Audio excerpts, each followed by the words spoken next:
পরপর চুরির ঘটনা ঘটে চলেছে বিশালগড় থানা এলাকায়। অভিযোগও হেলদোল নেই থানা কর্তৃপক্ষের। বিশালগড় থানার পুলিশকে দায়ী করার পাশাপাশি স্থানীয় কিছু বখাটে যুবকদের বিরুদ্ধে সরাসরি আঙুল তুলছেন অনেকেই। এরাই চুরির কাজে লিপ্ত রয়েছে বলে ধারণা। ঘটনা বিশালগড়ের অফিসটিলা এলাকায়। একই রাতে পরপর দুটি দোকানে চোরের দল হানা দিয়ে সর্বস্ব নিয়ে যায়। অসহায় হয়ে পড়েন দুই ব্যবসায়ী উত্তম পাল এবং সোনা সাহা। অভিযোগ, বারবার বিশালগড় থানার পুলিশকে অবগত করার পরেও আজ পর্যন্ত কোনো চোরকে চিহ্নিত করতে পারেনি।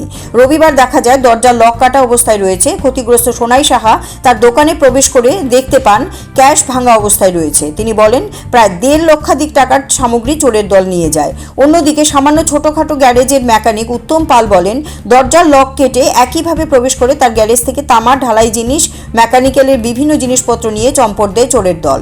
এখন দেখার বিষয় পুলিশ তদন্ত করে চোরের দলকে চিহ্নিত করতে পারে কিনা। এরপরে আমার যে ওয়েট করি আমরা যে মাল রাখি যে ওয়েট করে বাটকারা সব লেগে গেছে প্রায় 300 কেজির মতো বাটকারা হইব। এই বাটকারও লেগে গেছে। আমার দামের মধ্যে মাল আছিল, আমার দামের মালও লেগে গেছে। এমনি দুনিয়া এই চুরিটি 2 দিন পরে পরে করতেছে। এর আগে হয়েছিল না কেন? এর আগেও আবার হয়েছিল। পুলিশ জানছিল ঘটনা? এর আগে ঘটনাটি হয়েছে যে এন্ট্রি করছিলাম, কোনো স্টেপ নিছিল নাকি? না। তো কালকে কী করে ঢুকছে ঘরের ভিতরে? কালকা কি করে ঢুকছে এখন তো আমি আর কইতারি না। এদিক দিয়ে দরজা লক কাটতে সেটা ঢুকছে। Siri TV, channel for news and entertainment.